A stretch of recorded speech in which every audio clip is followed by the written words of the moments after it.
भगवान वीरो मंगलम गौतमो गणी मंगलम कुंद कुंदार्यो जैन धर्मोस्तु मंगलम सर्वमंगल मांगल्यम सर्वकल्याण कारकम प्रधानम सर्वधर्माणां जैनम जयतु शासनम।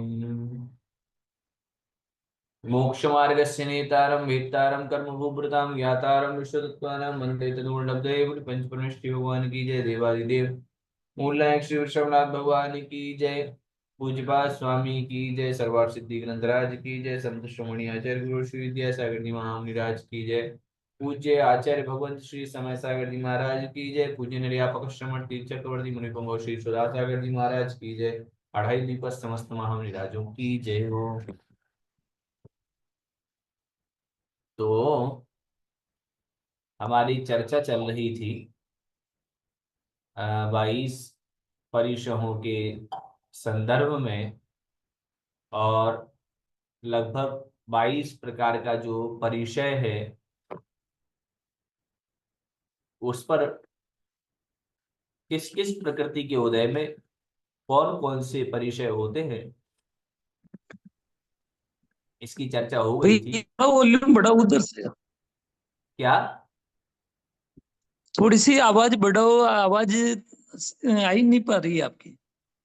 अच्छा, चूंकि हो सकता है शायद अभी धीमे बोल रहे हो तो बाकी यहाँ से मैं प्रयास पूरा कर रहा हूँ जिससे कि आप तक अब आने लगी, ठीक आने लगी है। हाँ अब थोड़ा ठीक है। अभी ठीक है। चूंकि यहाँ से वॉल्यूम, वहां से तो वॉल्यूम बढ़ाया जा सकता है, पर यहाँ से वॉल्यूम उतना ही रहेगा जितना वॉल्यूम रोज होता था। तो चारित्र के विषय में यहाँ चर्चा प्रारंभ हुई थी कि संवर का हेतु जो है वह चारित्र है। परिचय मार्गाच्यवन निर्जार्थम परिशोड़व्याह परिशाह, मार्ग से च्यवन नहीं होने के लिए और निर्जरा के लिए संवर का मार्ग च्युत ना हो, और निर्जरा के लिए क्रमशः परिशहों को सहने की व्यवस्था बताई थी। उसमें संवर का हेतु था एक चारित्र, गुप्ती समिति धर्मानुप्रेक्षा परिचय चारित्र ही, ये सूत्र में कहे आए थे। तो चारित्र के माध्यम से संवर होता है, उसी चारित्र को कहने के लिए सामायिक छेदोपस्थापना परिहार विशुद्धि सूक्ष्म सांप्राय यथा क्यादमिति चारित्रम कह करके 5 प्रकार का चारित्र बताया था, जिसमें सामायिक चारित्र 2 प्रकार का कहा था। एक तो स्वाध्याय आदि नियत काल, अनियत काल और अनियत काल। नियत काल कहा था स्वाध्याय आदि। स्वाध्याय आदि का एक निश्चित समय होता है, आवश्यक आदि का निश्चित समय होता है, उस समय किया जाने वाला यह नियत काल कहलाता है। और इरियापथ आदि अनियत कालम, इरियापथ अर्थात विहार आदि, तो विहार आदि जो अनियत काल होता है, अर्थात इसका काल नियत नहीं होता है, ये निश्चित नहीं है कब होना है कब नहीं होना है, तो ये इरियापथ को अनियत काल कहा था। भैया जी जय जिनेन्द्र, जय जय। वो बोल रहे हैं कि जो अनियत काल होता है ना, जब हाँ ईरियापथ होता है ना, आहार के लिए जाते हैं महाराज वगैरह, तो हाँ उसमें जो उनको वो लगता है ना, दोष लगता है, उसके लिए जो वो करते हैं ना, बाद में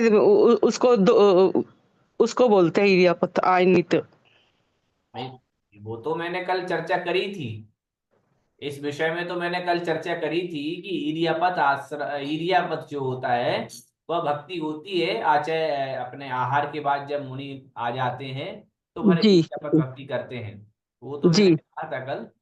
लेकिन जी। यहाँ पर इरियापत का वह अर्थ नहीं लिया जाएगा, क्योंकि अनियत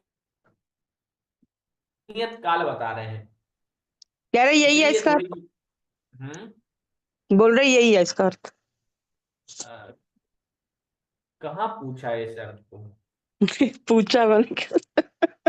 नहीं नहीं, ये स्पष्ट हो जाए तो और अच्छा है। पूछा है आज किसी ने, कह मैंने रहे इसका अर्थ यही है। आज मैंने विमल सागर जी महाराज से इस विषय में शंका की हाँ थी, जी।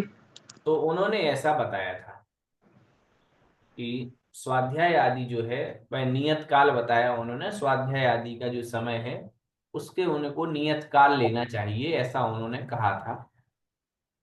और भी उन्होंने कहा था कि और भी द्रष्टव्य है, और भी देखेंगे, देख करके और तो भी। उन्होंने आनियत वो किसको बताया? अनियत इरियापथ आदि को ही बताया था, लेकिन इरियापथ हाँ ने बिहार का कहा था। ठीक है।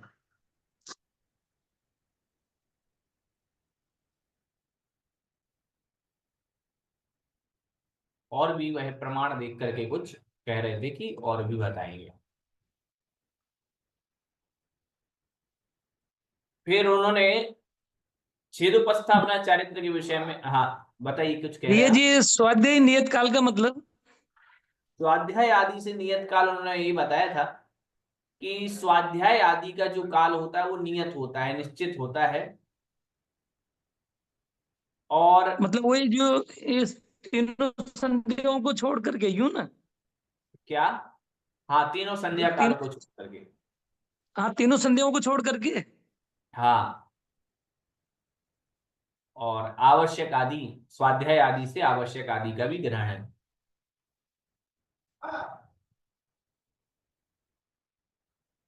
छेदोपस्थापना में कहा था कि प्रमाद के द्वारा जो हमने त्याग किए थे पंच पापों का, उन पंच पापों में कोई लोप हो जाने पर पुनः उसका सम्यक प्रतिक्रिया करना, उनके लिए पुनः ग्रहण करना, इस प्रकार छेद के माध्यम से दोषों की पुनः उपस्थापना करना, अर्थात दोष हो जाने पर, कोई विराधना हो जाने पर उन व्रतों की पुनः उपस्थापना करना, ये छेदोपस्थापना कहलाता है।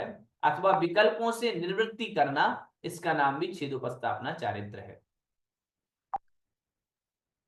परिहार विशुद्धि कहा था कि प्राणियों के वध से जो निवृत्ति होती है उसको हम परिहार कहते हैं। और परिहार में जो,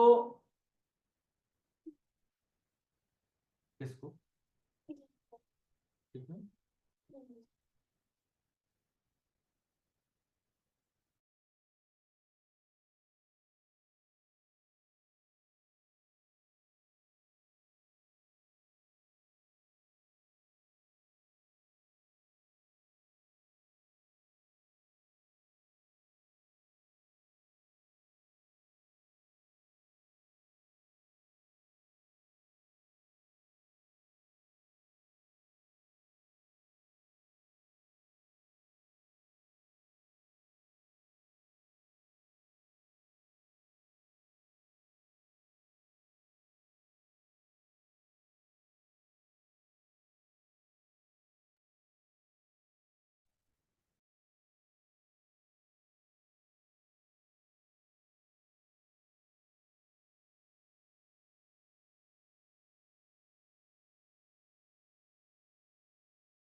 अरे,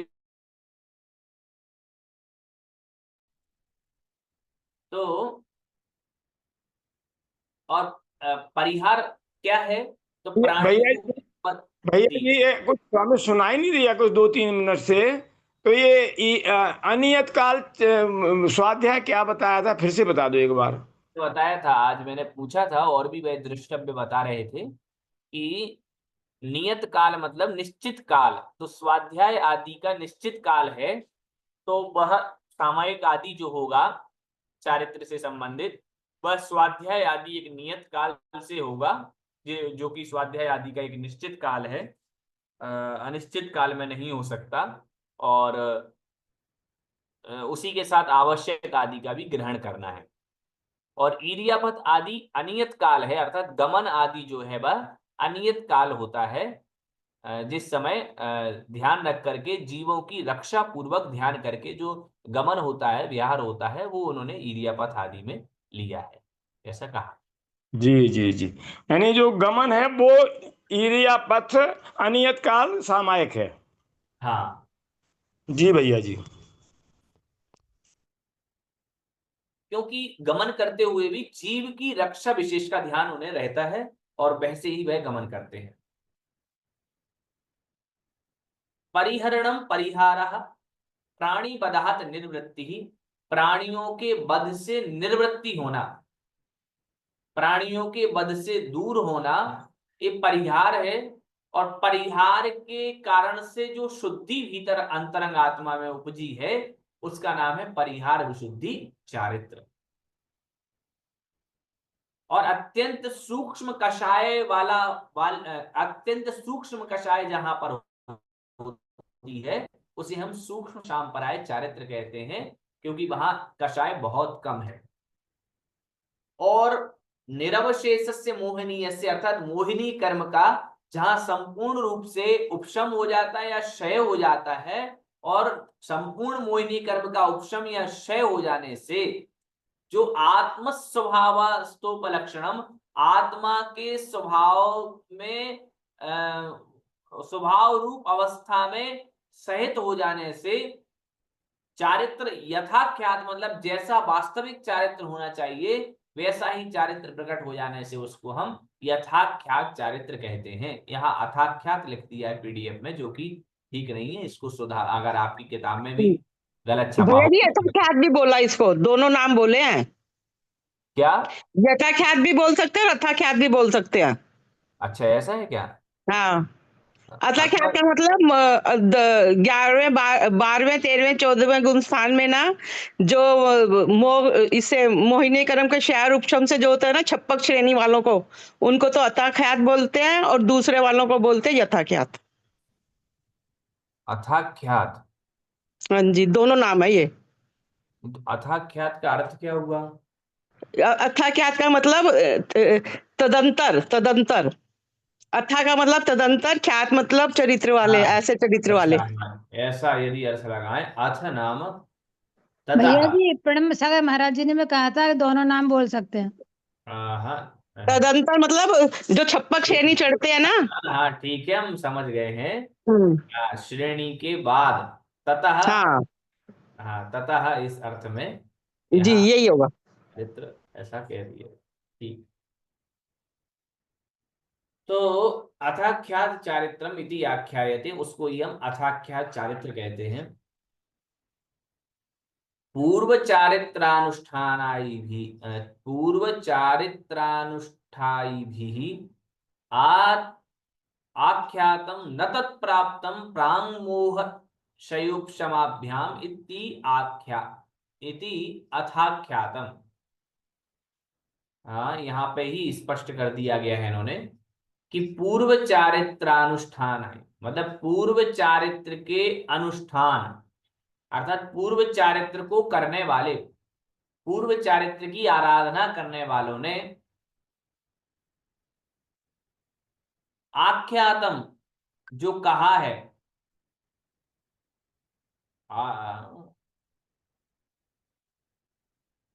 और न तत्प्राप्तम, लेकिन उसको प्राप्त नहीं किया है। कब तक प्राप्त नहीं किया है? तो कहा प्रांग मोह क्षयोपशमा, मोह कर्म के क्षय या उपशम होने के पहले जिसको प्राप्त नहीं किया जा सके उसे जी अथाख्यात कहते हैं। तो मोहिनी के क्षय या उपशम होने के पूर्व में जो प्राप्त नहीं किया जा सके वह अथाख्यात है। अथ शब्दस्य आनंतर्यार्थ वृत्तित्वात् वृत्तित्वान् निरवशेष मोह क्षयोपशमानन्तरम् आविर्भवति इत्यर्थः। अथ शब्दस्य, अथ शब्द के आनंतर्यार्थ, अनंत अर्थ होने से, अथ शब्द जो है वह अनंत अर्थों का वाचक है, उससे अनंत अर्थ ग्रहण किए जा सकते हैं, क्योंकि कहा भी गया है शब्दा ही नानार्थका, जो शब्द होते हैं वह अनेक अर्थों वाले होते हैं। अतः अथ शब्द से, अथ शब्द के अनंत अर्थ, अनंत अर्थ रूप वृत्ति होने से,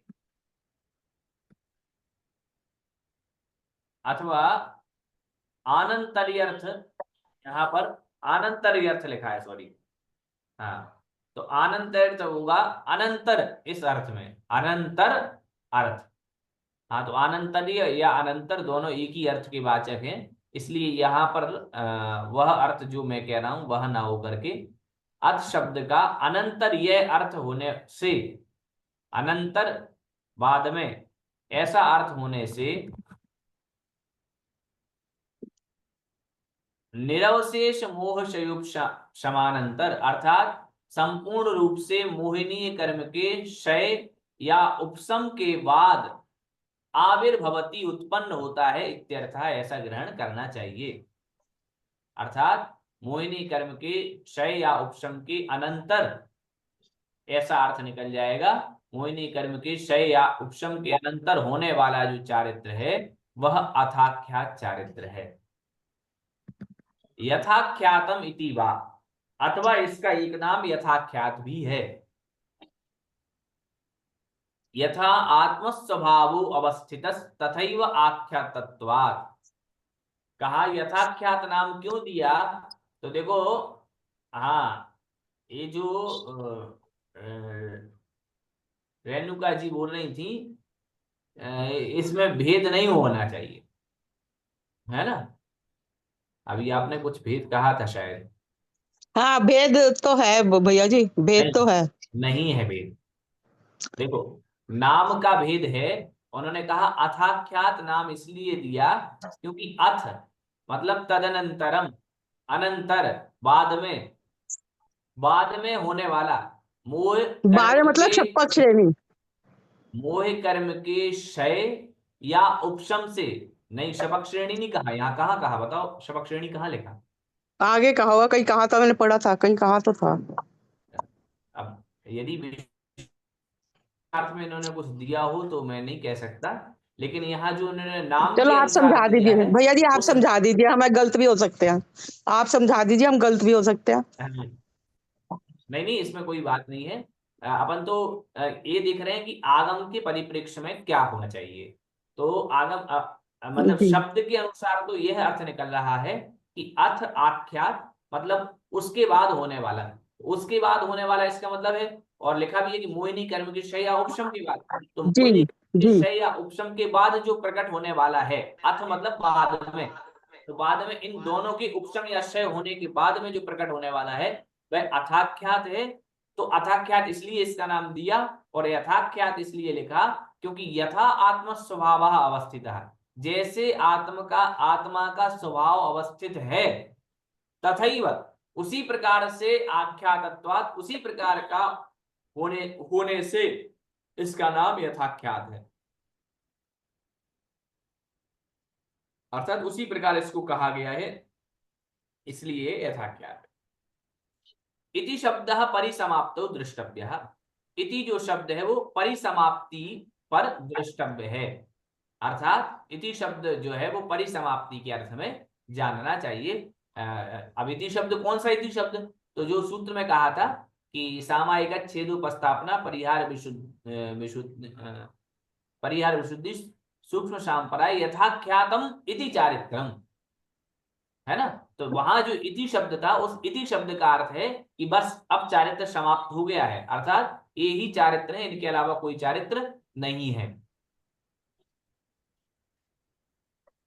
और अथवा इति शब्द से इन इन इन चारित्रों के माध्यम से, इस चारित्र के माध्यम से इति हो जाती है, अर्थात कल्याण हो जाता है, परिसमाप्ति हो जाती है कर्मों की, इस प्रकार से भी अर्थ हो सकता है। तो कहा ततो यथाख्यात चारित्रात्, और इससे परिसमाप्ति इस इति शब्द से क्या अर्थ निकलेगा? तथा तदनंतर यथाख्यात चारित्रात् अर्थात यथाख्यात चारित्र से सकल कर्म क्षय परिसमाप्तिर्भवति इति ज्ञाप्यते। संपूर्ण कर्मों के क्षय की समाप्ति होती है ऐसा ज्ञात होता है। भैया जी यथाख्यात और अथाख्यात में एक बार डिफरेंस फिर से बता दीजिए। देखो, अथाख्यात और यथाख्यात ये दो नाम हैं। किसके नाम हैं? चारित्र के। अच्छा, अथ मतलब होता है इसके बाद। अथ जो है हम मंगल के अर्थ में, अथ शब्द का प्रयोग हम मंगल के अर्थ में भी करते हैं। जब कभी हम किसी चीज को प्रारंभ करते हैं तब भी हम अथ का प्रयोग करते हैं। हम बोलते हैं ना अथ, अथ प्रथमोध्याय, मतलब अब प्रथमोध्याय। यहाँ अथ शब्द का अर्थ तदनंतर के अर्थ में लिया है, बाद के अर्थ में, अनंतर के, कि इसके बाद में। तो इसके बाद में किसके बाद में? तो कहा मोहिनी कर्म का जब क्षय अथवा उपशम हो जाता है तो मोहिनी कर्म के क्षय या उपशम के बाद जो प्रकट होता है उसको हम कहेंगे अथाख्यात। और इसी का जी नाम यथाख्यात क्यों दिया? तो कहा जैसा आत्मा का स्वभाव है ठीक वैसे ही स्वभाव को कहने वाला होने से, यथा मतलब जैसा, तो जैसा है वैसा ही कहने से इसको हमने यथाख्यात नाम दिया। जी बिल्कुल ठीक। तो इससे, और इति शब्द जो है वो परिसमाप्ति का सूचक है और संपूर्ण कर्मों की क्षय इस प्रकार से आगे। सामायिकादीनाम आनुपूर्व्य वचनम उत्तरोत्तर गुण प्रकर्ष ख्यापनार्थं क्रियते। जो सामायिक आदि पांचों चारित्र हैं इनका नाम ऐसा ही क्यों कहा? उल्टा कह देते, कोई नाम यहाँ का वहां रख देते तो क्या आपत्ति थी? तो कहा नहीं भैया, सामायिक आदि जो भी हमने यहाँ चारित्र कहे हैं वे सभी उत्तरोत्तर गुण प्रकर्षम, ये उत्तरोत्तर में एक से दूसरा, दूसरे से तीसरा, तीसरे से चौथा ऐसे श्रेष्ठ हैं। तो उत्तरोत्तर में एक दूसरे से गुणों की अधिकता है, इसलिए यहाँ सामायिक छेदोपस्थापना इत्यादि का ख्यापनार्थम क्रियते, इसी क्रम से इनका ख्यापनार्थम अर्थात नामों का कथन क्रियते कहा जाता है। विशेष अर्थ देख लेते हैं एक बार, विशेष अर्थ में क्या है। चारित्र्य एक प्रकार का होकर के भी उसके पांच भेद विवक्षा विशेष किए गए हैं। चारित्र्य यद्यपि एक ही प्रकार का है, सम्यक दर्शन ज्ञान चारित्राणि मोक्ष मार्ग, लेकिन वह चारित्र जो है वो भेद विवक्षा से पांच प्रकार का है। सामायिक में सर्व सावध्य की निवृत्ति रूप संकल्प की मुख्यता है। सामायिक जो है उसमें सर्व सावध्य अर्थात संपूर्ण रूप से पांचों प्रकार की निवृत्ति, संपूर्ण प्रकार से पांचों प्रकार के पापों की निवृत्ति रूप संकल्प होता है। छेदोपस्थापना में चारित्र में लगने वाले दोषों के परिमार्जन की मुख्यता है। छेदोपस्थापना में जो दोष लग गए हैं उसकी परिमार्जन की मुख्यता है। परिहार विशुद्धि चारित्र ऐसे संयत के होता है, ध्यान से। परिहार परिमार्जित का क्या अर्थ है? परिमार्जित मतलब प्रक्षाल की दृष्टि से, परिमार्जन मतलब प्रक्षालन, दोषों का प्रक्षालन, दोषों का मार्जन, दूर करना, दूर करना। तो ठीक। अब देखो परिहार विशुद्धि चारित्र के होता है, तो कहा परिहार विशुद्धि चारित्र ऐसे संयत अर्थात मुनि, परिहार विशुद्धि चारित्र ऐसे मुनि के होता है जो 30 वर्ष तक तो गृहस्थ अवस्था में सुखपूर्वक बिताए और फिर जब वह दीक्षा ले तो तीर्थंकर के पादमूल में 8 वर्ष तक प्रत्याख्यान पूर्व नामक पूर्व का अध्ययन करे। यह जंतुओं की रक्षा कैसे करनी चाहिए, वे किस द्रव्य के निमित्त से किस क्षेत्र और किस काल में विशेषता उत्पन्न होते हैं, जीवों की योनि और जन्म कितने प्रकार के होते हैं, इत्यादि बातों को भले प्रकार से जानता है। यह प्रमाद रहित महाबलशाली, कर्मों की महानिर्जरा करने वाला और अति दुष्कर चर्या का अनुष्ठान करने वाला होता है तथा यह तीनों संध्या कालों को छोड़कर 2 कोस गमन करने वाला होता है। इन सब कारणों से इन मुनि की ऐसी सामर्थ्य उत्पन्न होती है कि जिसके बल से यह अन्य जीवों को बाधा पहुंचाए ही बिना चर्या करने में समर्थ होता है। सूक्ष्म सांप्राय और यथाख्यात चारित्र का तो अर्थ स्पष्ट है ही। इस प्रकार विवक्षा भेद से एक चारित्र 5 प्रकार का कहा गया है। भैया जी तीर्थंकर के पाद मूल की परिचर्या से क्या समझे?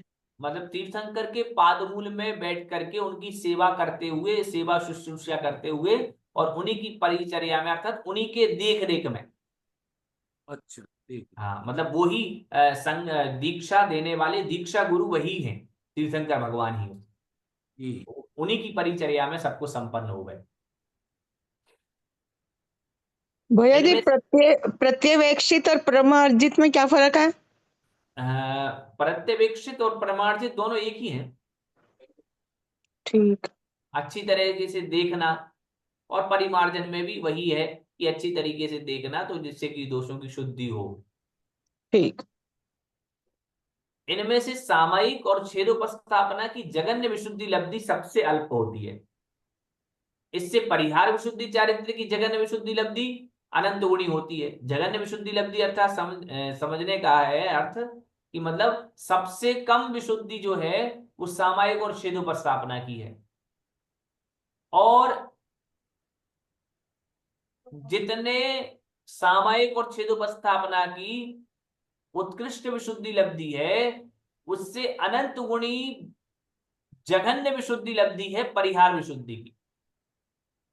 और परिहार विशुद्धि की जितनी उत्कृष्ट है, इससे इसी की उत्कृष्ट विशुद्धि लब्धि अनंत गुणी होती है। मतलब जितनी जघन्य विशुद्धि लब्धि है, उस जघन्य विशुद्धि लब्धि से इसी की परिहार विशुद्धि की उत्कृष्ट विशुद्धि लब्धि अनंत गुणी है।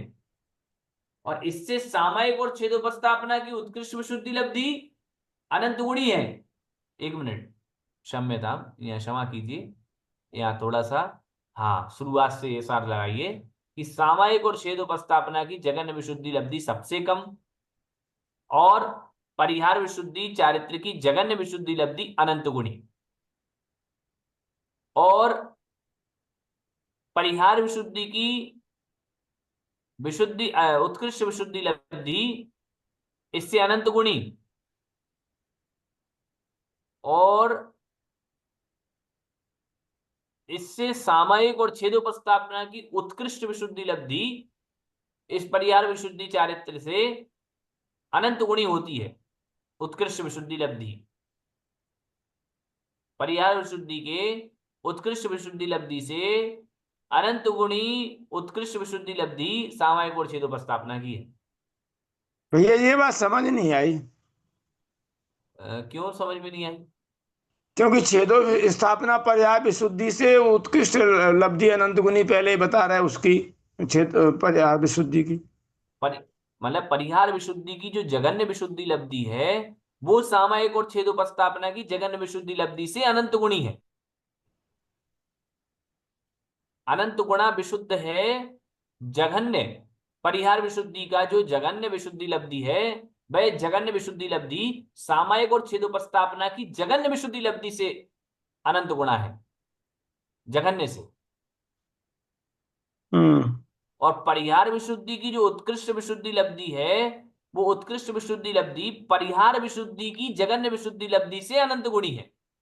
जी ठीक है। और जितनी परिहार विशुद्धि की उत्कृष्ट विशुद्धि लब्धि है, उस उत्कृष्ट विशुद्धि लब्धि से सामयिक और छेदोपस्थापना की उत्कृष्ट विशुद्धि लब्धि अनंत गुणी हो जाएगी। मतलब जघन्य से अनंत गुणा उसका जघन्य, और परिहार विशुद्धि के उत्कृष्ट से सामयिक छेदोपस्थापना की विशुद्धि लब्धि अनंत गुणी। भैया जी ये उल्टा कैसे बोल रहे हैं? हाँ वही मुझे लग रहा है। भाई सामयिक तो पहले है ना, सामयिक से ज्यादा तो छेदोपस्थापना की होगी, कैसे होगी? पहले ये तो क्लियर हो। नहीं, आप लोगों की पुस्तक में क्या दिया हुआ है? नहीं, आप जो बोल रहे हैं उस पे हाँ भाई सामयिक पहले आ रही है, जी। छेदोपस्थापना उसके बाद है, परिहार विशुद्धि उसके बाद है। मैं समझ रहा हूं, आपकी पुस्तक जी। में क्या लिखा है? भैया जी पुस्तक में ये लिखा है कि जो जगन स्थिति है ना चेतोपस्थापना की सामयिकी। नहीं, जैसा आपको यहाँ स्क्रीन पर दिख रहा है ठीक ऐसे ही यही पुस्तक आपकी पुस्तक में लिखा है अथवा अलग यही लिखा है? लिखा हुआ है भैया जी, यही लिखा हुआ है। हाँ, यद्यपि मुझे थोड़ा सा इसमें मुझे भी डाउट है, लेकिन मुझे देखना तो पड़ेगा इसमें, क्योंकि बात यहाँ पर अगर उत्तर उत्तर विशुद्धि की बात है, तब फिर यहाँ पर सामयिक और छेदोपस्थापना को उत्कृष्ट विशुद्धि लब्धि इतनी अनंत गुणी कैसे बता दी? उसकी जगन्य स्थिति से होगी अनंत गुनी। हाँ, नहीं जो जगन्य है ना वो परिहार विशुद्धि की, उससे अनंत गुनी होगी हाँ, उत्कृष्टि। या फिर यदि सामयिक और छेदोपस्थापना की जगन्य विशुद्धि लब्धि से अनंत गुणी उत्कृष्ट विशुद्धि लब्धि कही जाए तो इसमें कोई बाधा नहीं है।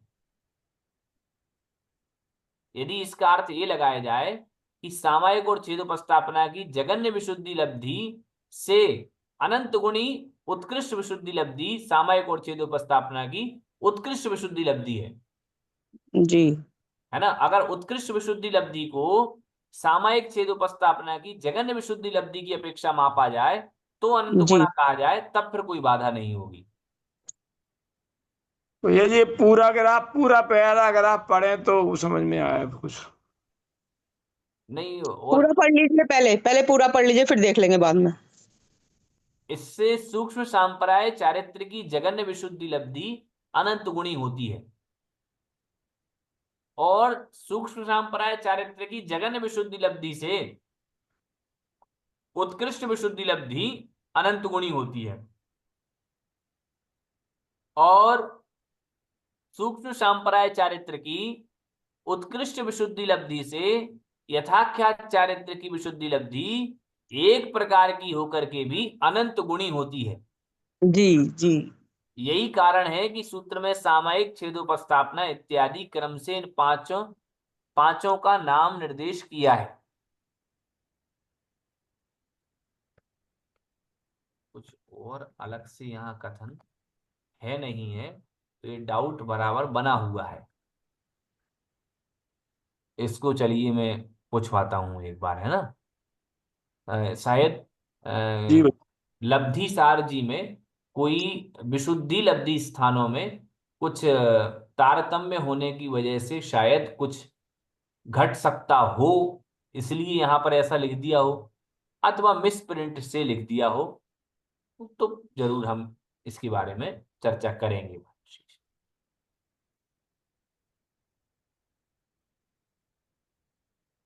ये थोड़ी सी जानने की बात है जरूर।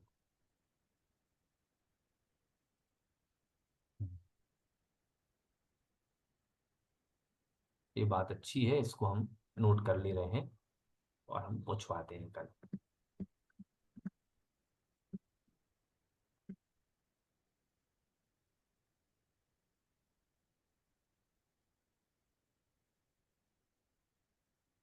पहले 10 प्रकार के धर्म का निर्देश करते समय संयम धर्म कहे आए हैं, इसलिए चारित्र का अंतर्भाव उसमें हो जाने के कारण यहाँ इसका अलग से कथन करने की आवश्यकता नहीं है।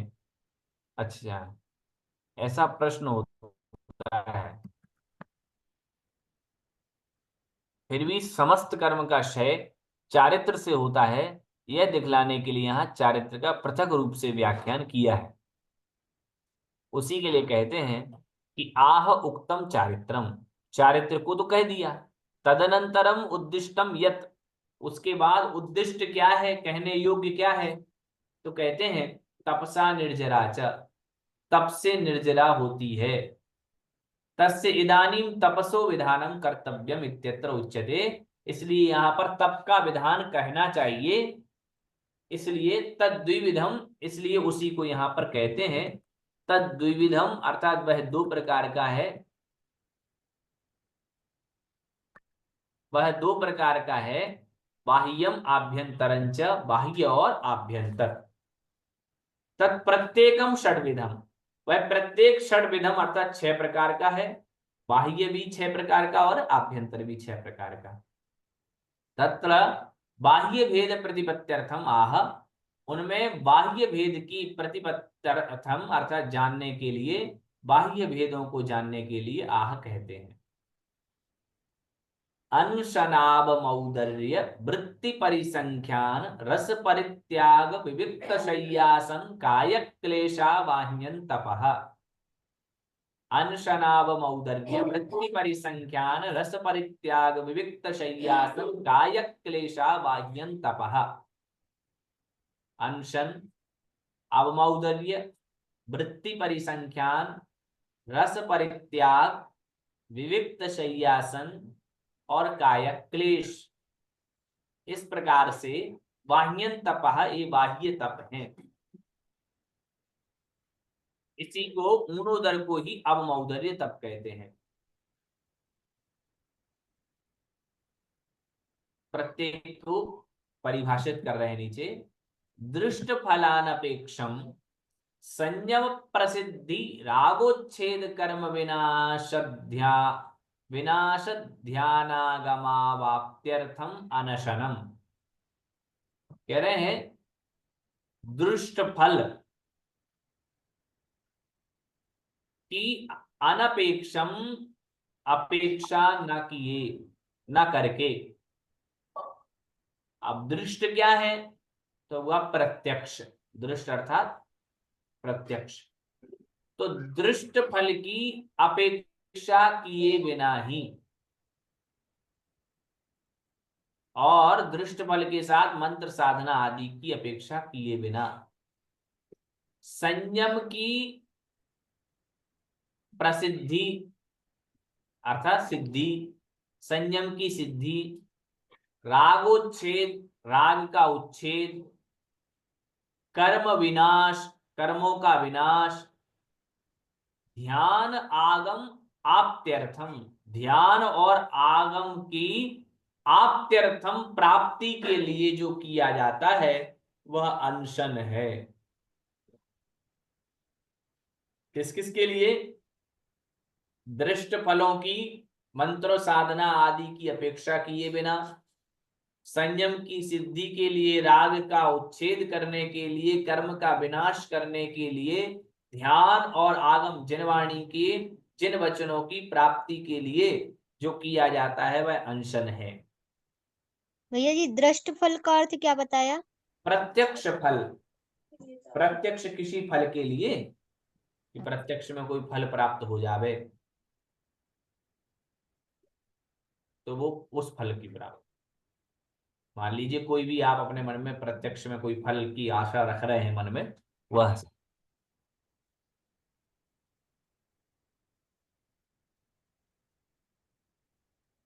फिर कह रहे हैं संयम प्रजागर दोष प्रशम संतोष स्वाध्यायादि सुख सिद्ध्यर्थम अवमौदर्यम। अवमौदर्य तब किस लिए किया जाता है? तो का संयम प्रजागर, संयम को उत्पन्न करने के लिए या संयम को जागरूक करने के लिए, संयम को जागृत करने के लिए, जागृत रखने के लिए, दोष प्रशम, दोषों की शांति के लिए, संतोष स्वाध्याय आदि, संतोष और स्वाध्याय आदि की सुख सिद्ध्यर्थम, सुख पूर्वक सिद्धि के लिए ही अवमौदर्यम, अवमौदर्य तप किया जाता है। भैया जी जी लेकिन जब हम तपस्या करते हैं तब जैसे महाराज जी के शिविर में हम जाते हैं तो तपस्या जिस रोज होती है उस रोज हम इनसे वंचित रह जाते हैं स्वाध्याय वगैरह से। हाँ तो इसमें ये विपरीत ये कैसे ये आभास हो रहा है? हाँ सही है।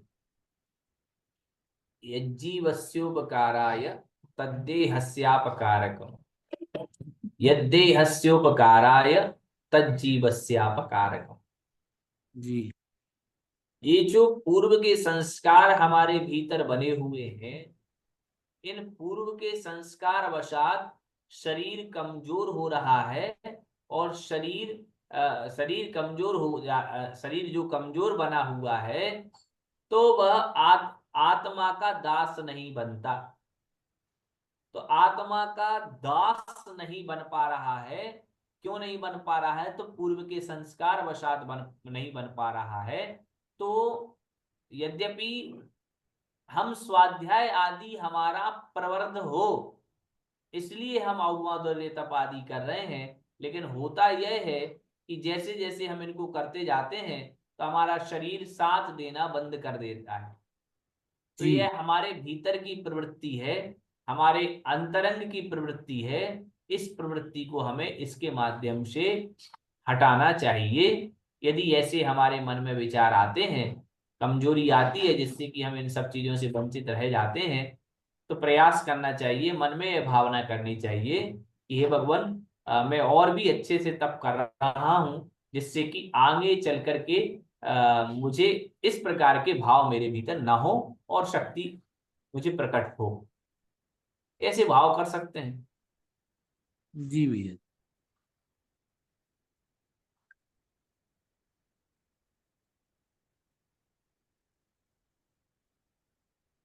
ठीक है भैया जी। हाँ, क्योंकि ये सब चीजें तो होती हैं और कहीं ना कहीं इसमें ये महाराज हमारे पूर्व का भैया जी, विपाक है। महाराज जी प्रवचनों में भी कभी कभी कहते हैं जैसे कि अंत में जब संलेखना होती है तब हाँ हमारा पूर्व का जो जितना भी ज्ञान है वो सब छूट जाता है। हाँ, तो वो क्या होता है कि दृढ़ता इसी से आएगी। मतलब अगर हम अभी से उपवास, नियम, संयम से चलेंगे तो हमें दृढ़ता आएगी। जरूरी नहीं है कि पूर्ण रूप से दृढ़ बना ही रहे, लेकिन मार्ग यही है कि इसी मार्ग से हमारे भीतर दृढ़ता आ पाएगी। तो अभी से प्रयास करना चाहिए इन सब चीजों को छोड़ने का, क्योंकि पीड़ा सहन करने का अगर अभ्यास होगा तभी हम समाधि को ग्रहण कर पाएंगे। यदि पीड़ा सहन करने का अभ्यास नहीं होगा तो समाधि के अंत समय आने तक, समाधि का समय आने तक हम बिखर जाएंगे। ठीक है भैया। भिक्षार्थिनो मुनेः एकागारादि विषयः संकल्पः चिंतावरोधो वृत्ति परिसंख्यानम आशा निवृत्त्यर्थम अवगंतव्यम। इसके विषय में और कल देखेंगे। आज थोड़ा सा 5 मिनट में आपको पेपर के बारे में समझा देता हूँ। आप सबके पास पेपर प्राप्त हो चुका होगा। जी आप जैसे ही मॉडल पेपर आया था हमने भेज दिया था, और फिर संस्थान के माध्यम से भी वह मॉडल पेपर आप तक आ चुका था। तो दोनों ही प्रकार से मॉडल पेपर आप तक पहुंच गए थे। भैया जी, जी जय जिनेन्द्र, जो पद्म पुराण का जो वो है ना, बहु अल्प संख्या वाला अवसद वाले, जिसमें वो जो जनक की पत्नी का नाम विदेहा था, उसमें कैकई का आंसर दे रखा है। विदेह भी है। है। विदेहा विदेह ये भाई लिखा हुआ है चौथा। जनक की पत्नी का नाम पूछा ना, उसमें तो द के विदेहा है। अंदर विदेह भी है। नहीं, कैकई लिख रखा वो है। गर्ल्स है, वो गर्ल्स। विदेह ही तो है ना चौथा। द चौथा है, नाम विदेह। विदेहा का तो वो द है। इसमें क दे वो ब दे रखा है।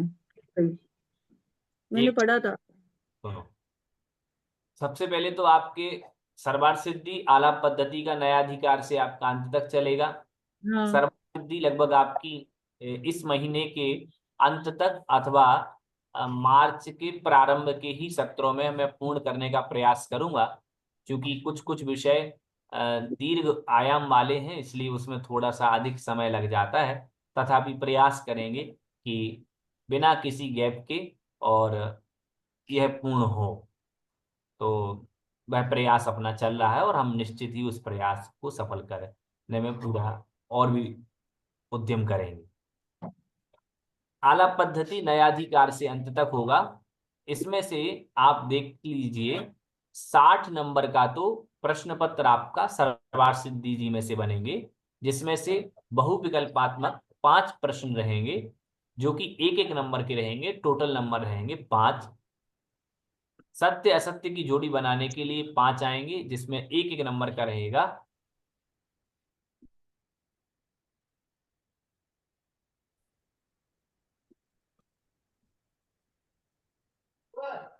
तो सत्य असत्य के आएंगे 5 एक एक नंबर के, जो कि 5 रहेंगे, 10 नंबर हो गए। परिभाषा 7 में से 5 करने के लिए आएंगी 2-2 नंबर की, जो कि 5 परिभाषा रहेंगी 2 नंबर की। इस प्रकार से 10 नंबर हो जाएंगे।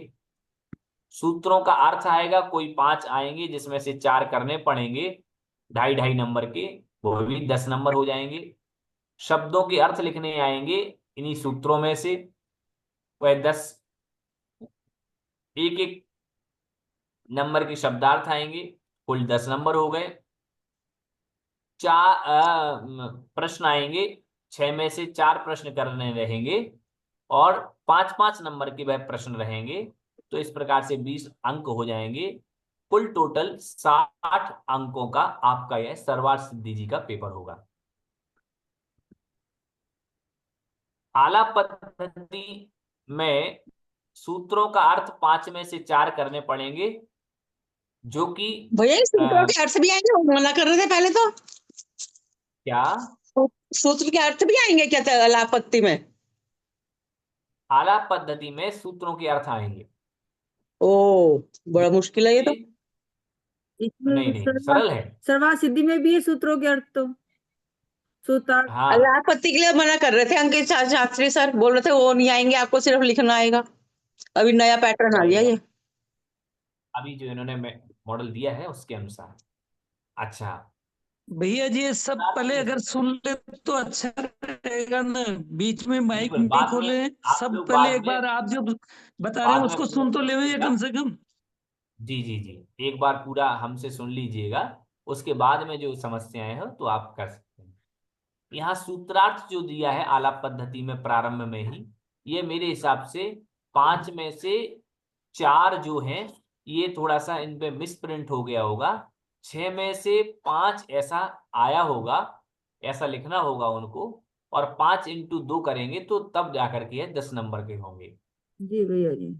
है ना। तो यहाँ थोड़ी सी मिसप्रिंट हो गई है, उनसे मिस्टेक हो गई होगी, अनवधानवश प्रमादवश, उसको ठीक कर लेना है। परिभाषा 3 में से 2 इन्होंने ठीक लिखी है, 3 इंटू 2 बराबर 6। और प्रश्न 2 में से कोई एक दीर्घ प्रश्न करना पड़ेगा, तो 2 में से एक, यहाँ भी थोड़ी सी उन पर गड़बड़ हो गई। यदि बड़ा प्रश्न होगा, यहाँ बड़े प्रश्न के आधार से ही वो लिख रहे हैं, तो कोई सही लिख रहे हैं। प्रश्न 2 में से एक करना होगा तो 1 इंटू 4 करेंगे तो बराबर 4 नंबर का एक प्रश्न रहेगा। 2 प्रश्न रहेंगे, उसमें से एक करना पड़ेगा 4 नंबर का। कुल मिलाकर के यहाँ पर 20 नंबर का यह अपना आलाप पद्धति का हो जाएगा। तो 60 और 20 बराबर 80 हो जाएंगे।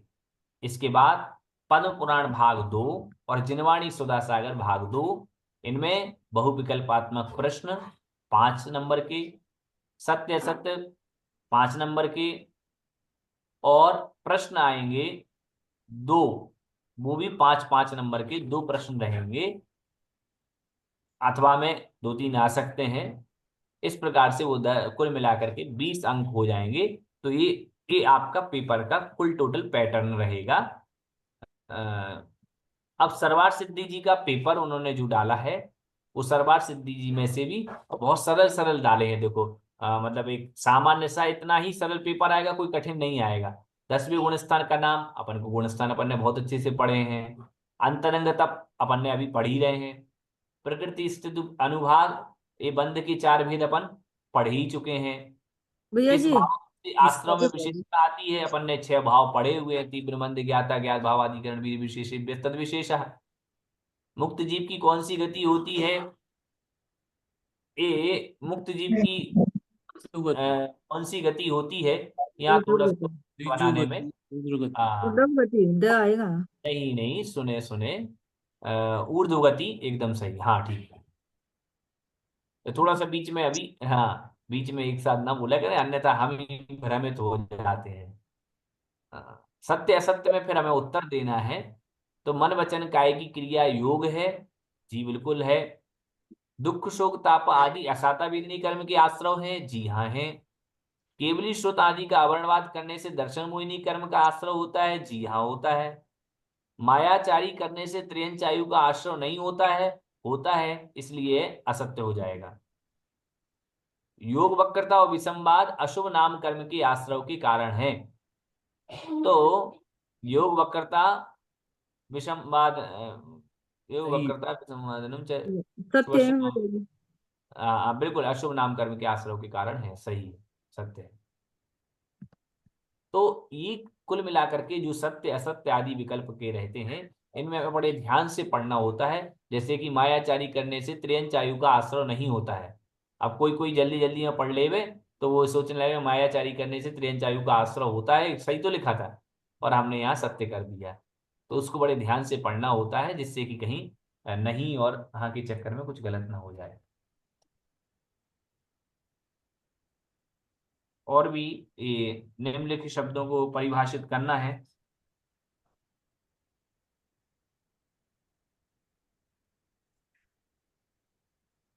माफ कर लें।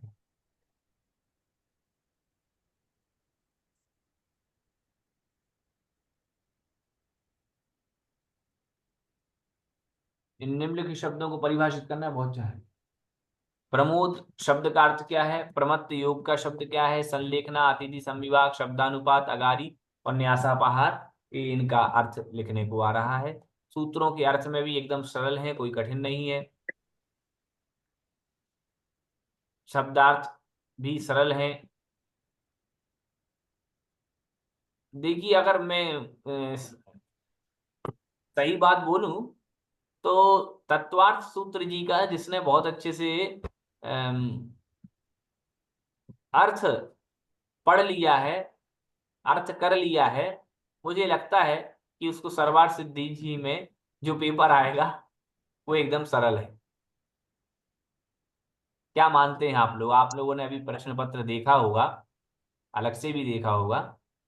मेरे हिसाब से तो तत्वार्थ सूत्र जी का अगर अच्छे से अध्ययन है तो सर्वार्थ सिद्धि जी का भी अच्छे से अध्ययन हो गया।